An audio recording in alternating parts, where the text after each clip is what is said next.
This channel does not promote any violent, harmful, or illegal activities. All content provided by this channel is meant for an educational purpose only. Top quality और consistent performance के लिए सिर्फ silver pumps नाम याद रखना। রাত বিরাতে ভয়াবহ বিমান দুর্ঘটনা। ওড়ার পর মুহূর্তেই ভেঙে পড়ল আস্ত বিমান। রানওয়ে গ্রাস করল লেলিহান আগুন। ঘটনা লন্ডনের। ভারতীয় সময় অনুযায়ী রবিবার রাতে লন্ডনের সাউথেন বিমানবন্দরে ঘটনাটি ঘটেছে, যার জেরে ব্যাহত অন্য বিমান পরিষেবা।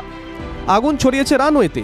এসেক্স পুলিশ সূত্রে জানা গেছে, লন্ডনের সময় অনুযায়ী বিকেল 4টে নাগাদ একটি ছোট আকৃতির বিমান এই দুর্ঘটনার কবলে পড়ে। ওড়ার মুহূর্তেই ভেঙে পড়ে সেটি, সঙ্গে সঙ্গে ধরে যায় আগুন। তড়িঘড়ি ঘটনাস্থলে পাঠানো হয় বিমানবন্দরে মোতায়েন থাকা পুলিশ ও চিকিৎসকদের। জানা গেছে, লম্বায় 12 মিটারের ওই বিমানে সর্বোচ্চ যাত্রী সংখ্যা চালক নিয়ে 11 জন। এদিন সাউথেন্ড থেকে নেদারল্যান্ডসের উদ্দেশ্যে রওনা দিয়েছিল বিমানটি, কিন্তু পরক্ষণেই পরিণত হলো ভগ্নাবশেষে। প্রত্যক্ষদর্শীরা জানিয়েছেন, ওড়ার মুহূর্তে ভেঙে মাটিতে আছড়ে পড়তেই আগুনের গোলার মতন রানওয়েতে ছুটতে থাকে এটি। বিস্ফোরণের মাত্রা তীব্র, কিন্তু কারও মৃত্যু হয়েছে কিনা সেই নিয়ে এখনও নিশ্চিত কোনো তথ্য পাওয়া যায়নি। বিমান বিপর্যয়ের সঠিক কারণটাই বা কী, তা নিয়েও কোনো তথ্য মেলেনি। তবে প্রশাসনিক মহলের একাংশের ধারণা, দুর্ঘটনার ভয়াবহতা এতটাই যে বেঁচে ফেরার সম্ভাবনা অনেকটাই কম। TV9 Bangla digital.